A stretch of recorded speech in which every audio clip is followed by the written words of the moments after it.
And with North Korea suddenly changing its tone and hinting at the possibility of canceling an historic one-on-one with America's commander-in-chief, President Moon Jae-in sat down for talks with Donald Trump over at the White House.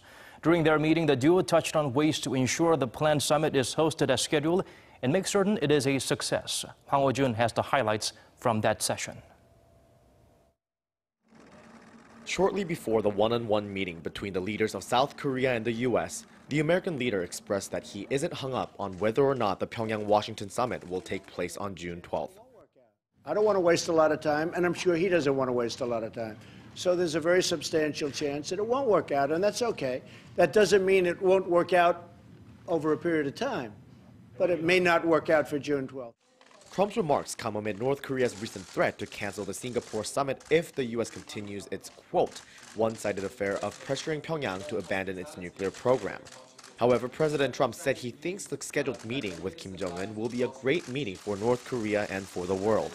He said the U.S. is continuing talks with North Korea and that it's up to the regime to seize the opportunity to become a great country, also telling reporters that they will know pretty soon whether or not the one-on-one with the North Korean leader will take place.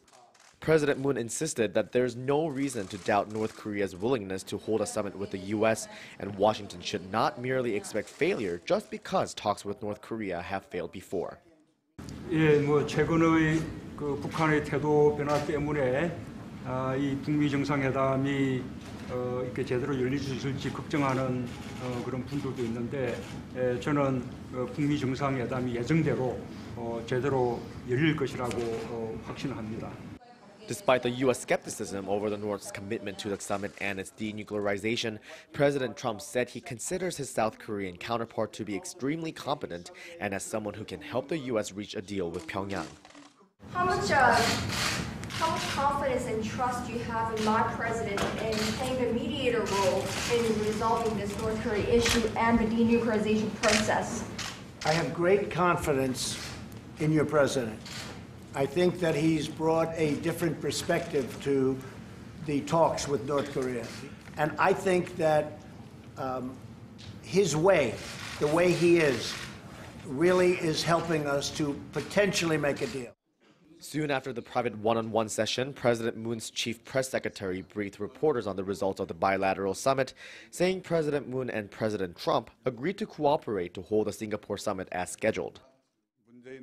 President Moon and President Trump agreed to do their utmost so the North Korea-U.S. summit, scheduled for June 12, will be held without any disruption.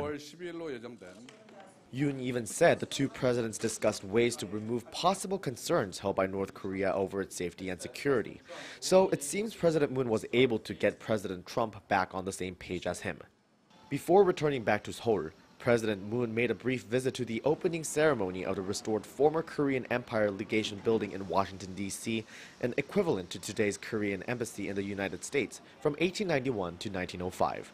According to the Blue House, the building symbolizes and illustrates the Korean Empire's desperate efforts to maintain independence and national sovereignty. When the legation building first opened here in Washington, Korea at the time was caught in a maelstrom of rapid diplomatic changes. 130 years later, a tug-of-war among nations continues, yet this time surrounding the issue of North Korea's denuclearization. President Moon's visit to the old legation building highlights not only the historical significance of bilateral ties between Seoul and Washington, but also his determination to fortify the ironclad alliance and partnership with the U.S. as he voyages through the ever-changing diplomatic terrain. Hwang Hojun, Arirang News, Washington.